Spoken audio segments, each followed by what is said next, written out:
ang video natin ngayon ay tungkol sa kung bakit ko ba gustong mag-vlog.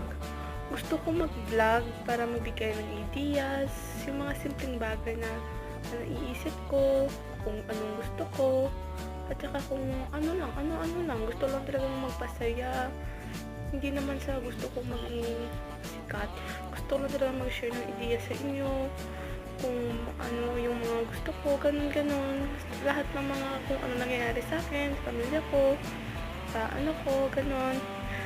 Kasi ako, simula nang nag-YouTube ako, marami akong nakikitang vlogger, yun, nawili ako sa panood, parang nalibang kasi ako nung paano sila magpasaya, natatawa, kahit ako, mag-isa ako sa kwarto ko, minsan natatawa na ako.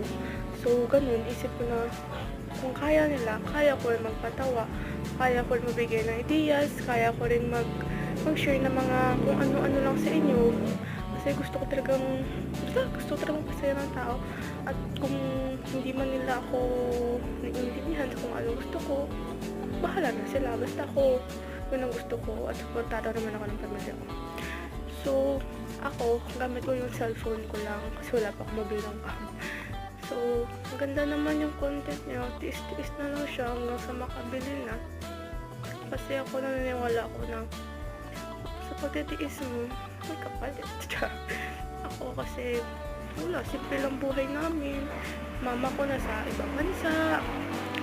Ako masaya na ang pamilya namin. Si papa ko, wala na siya. Kaya, ayun. Kapatid ako, nasa ang lugar siya.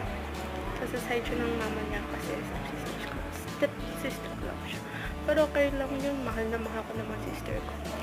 So, balik tayo sa topic natin. Gusto ko lang talagang magpasaya. Ganun. Kahit tulad yung papasa, gusto ko lang talagang magpasaya.